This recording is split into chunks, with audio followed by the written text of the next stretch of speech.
Saudara, 3 rekan kerja Peggy Setiawan atau Peron akan dimintai keterangan oleh Polda Jawa Barat terkait kasus pembunuhan Vina dan Eki di Cirebon 8 tahun yang lalu. Suarsono atau Bondol, Suparman dan Ibnu akan memberikan kesaksiannya terkait keberadaan Peggy saat terjadinya pembunuhan Vina dan Eki di Cirebon. Menurut kuasa hukumnya, Tony RM, ketiganya secara resmi sudah mendapatkan surat pemanggilan dari Ditreskrim Polda Jawa Barat dan siap menghadiri pemeriksaan. Diketahui saudara, Suarsono atau Bondol, Suparman dan Ibnu mengaku sebagai rekan kuli bangunan Peggy saat berada di Bandung, Jawa Barat. Mereka meyakini Peggy merupakan korban salah tangkap dan berharap rekannya segera dibebaskan.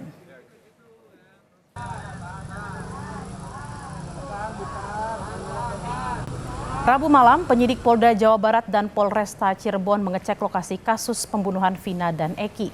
Pengecekan dilakukan di 6 titik. Lokasi pertama yang dicek penyidik yakni di warung nasi dan tempat nongkrong para pelaku sebelum melakukan pengeroyokan pada Vina dan Eki.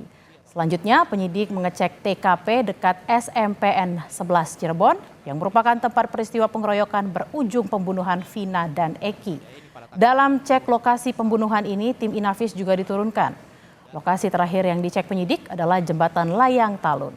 Di lokasi inilah penemuan jasad Eki dan Vina usai dibunuh pelaku. Untuk mengetahui informasi terkini penanganan kasus pembunuhan Vina dan Eki sudah ada jurnalis Kompas TV Taufik Riyadi di Polres Cirebon dan Muhammad Syahri Romdan di tempat kejadian perkara. Kita akan ke Taufik terlebih dahulu. Taufik, kemarin polisi sudah menggelar prarekonstruksi. Lalu bagaimana persiapan jelang rekonstruksi yang akan dilakukan esok hari? Ya, untuk persiapan yang dilakukan oleh kepolisian dalam hal ini adalah Ditreskrimum Polda Jawa Barat dan juga Polres Cirebon Kota. Tentunya ini akan terus mendalami titik-titik TKP ataupun tempat kejadian perkara yang sudah didatangi pada pengecekan TKP ataupun prarekonstruksi pada Rabu malam kemarin. Di antaranya adalah saudara ada 6 titik yang dikunjungi ataupun yang dilihat oleh penyidik polisi pada Rabu malam kemarin. Yang pertama adalah warung nasi. Warung nasi ini disinyalir menjadi tempat AF melihat kejadian pelaku melakukan pelemparan kepada Vina dan juga Eki.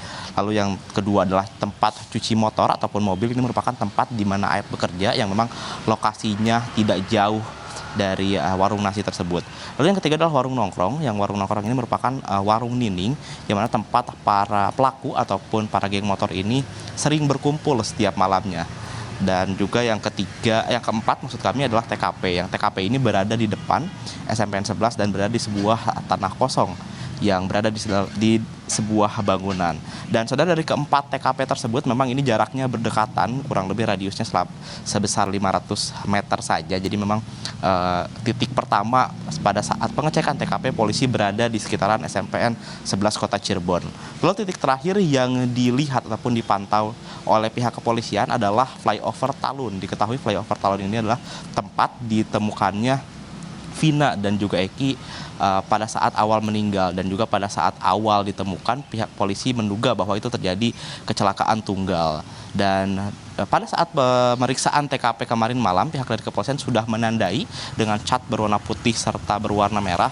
Ini di mana tempat yang menurut keterangan dari Kombes Surawan, yaitu adalah Ditreskrimum Polda Jawa Barat, mengatakan bahwa tanda yang maksud kami adalah tempat yang ditandai oleh cat berwarna putih dan merah ini merupakan titik di mana Vina dan juga Eki jatuh saat dikejar oleh para geng motor.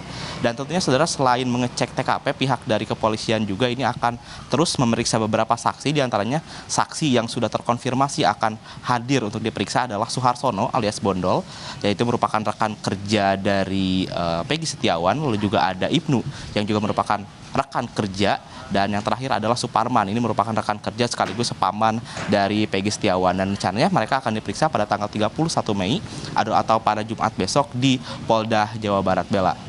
Taufik, ini tadi sudah disebutkan ada beberapa saksi-saksi yang sudah diperiksa. Lalu seperti apa update-nya setelah SPDP kasus diserahkan ke Kejati Jabar? Ya, untuk update-nya memang pihak dari kepolisian dalam hal ini adalah Ditreskrimum Polda Jawa Barat ini masih terus melakukan pendalaman terhadap para saksi. Di antaranya memang sudah ada beberapa saksi yang diperiksa oleh kepolisian.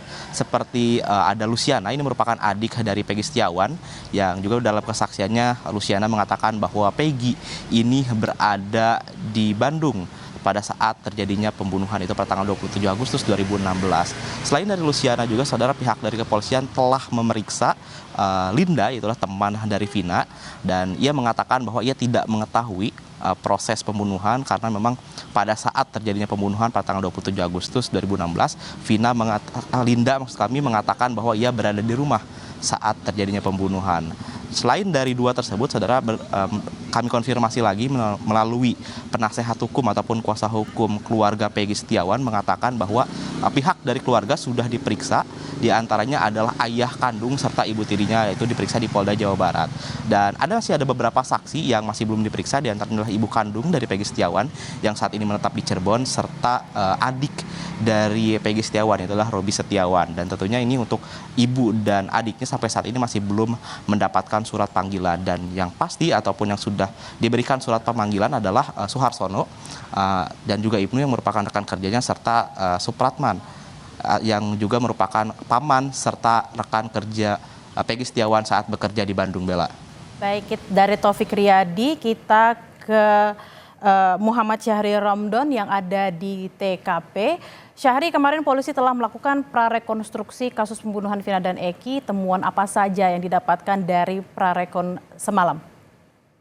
Ya, baik Bella, di studio. Selamat siang saudara. Memang proses prarekonstruksi telah berlangsung di Jalan Perjuangan Kota Cirebon dan juga Jalan Layang Talun yang dimulai sekitar pukul 17.30 hingga sekitar pukul 10.30 atau sekitar 2 jam.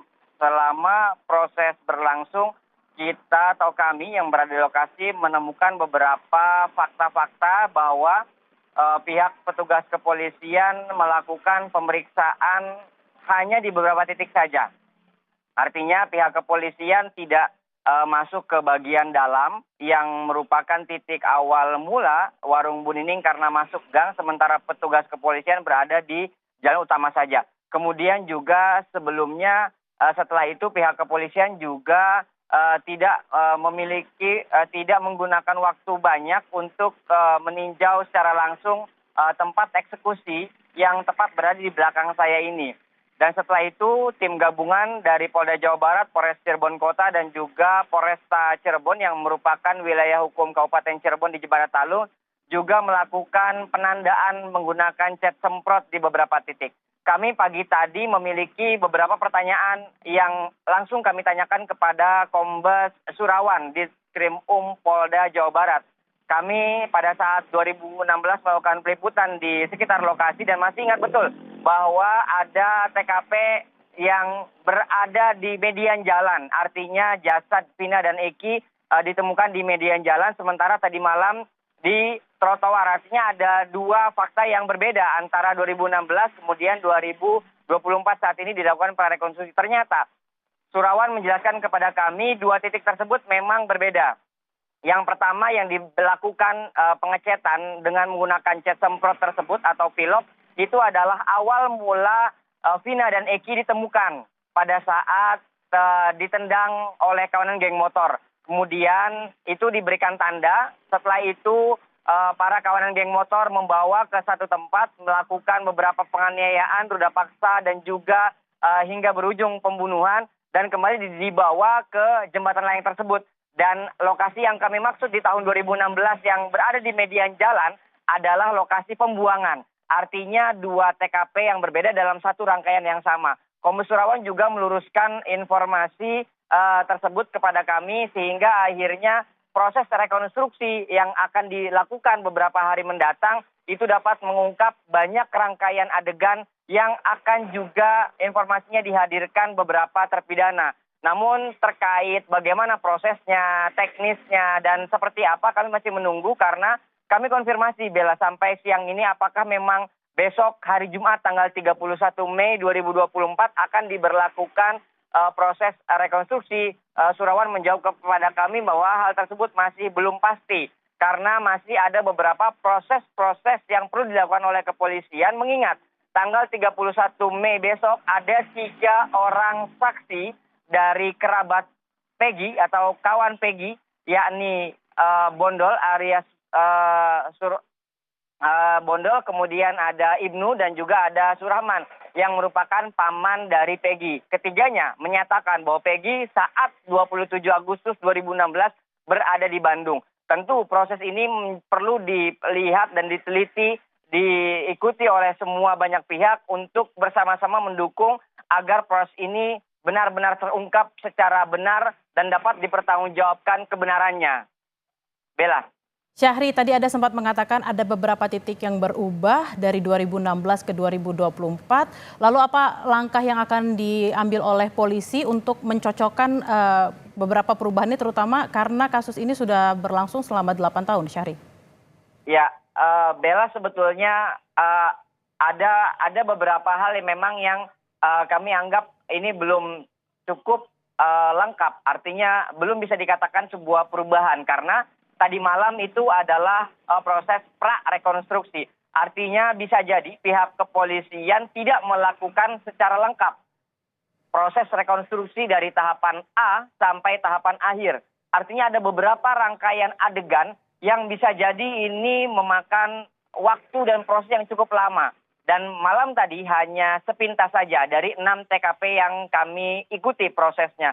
Artinya pada saat rekonstruksi kami meyakini dan kami terus menanti sebagai jurnalis yang terus mengawal kasus ini sejak 2016 dan kembali mencuat di tahun ini karena belum tuntas selama 8 tahun ini. Tentu kami akan mengikuti setiap prosesnya dan kami akan melaporkan kepada Anda, saudara, bagaimana proses ini dan juga ending atau akhir kebenaran yang akan diungkap. Tentunya setelah pihak kepolisian melakukan banyak pemeriksaan, menurut kepolisian mengumpulkan bukti-bukti, dan setelah itu SPDP ke kejaksaan dan tentunya akan dilakukan proses persidangan di meja persidangan nanti. Dan di lokasi tersebut akan dikeluarkan semua argumentasi, bukti-bukti dan kesaksian-kesaksian saksi kunci, baik dari saksi kunci beberapa pihak yang terlibat dalam kejadian ini. Bella. Baik, kita akan tunggu seperti apa rekonstruksi akan dilaksanakan esok hari. Terima kasih Muhammad Syahri Ramdan dari tempat kejadian perkara. Sebelumnya ada Taufik Riyadi dari Polres Cirebon. Selamat bertugas kembali rekan-rekan.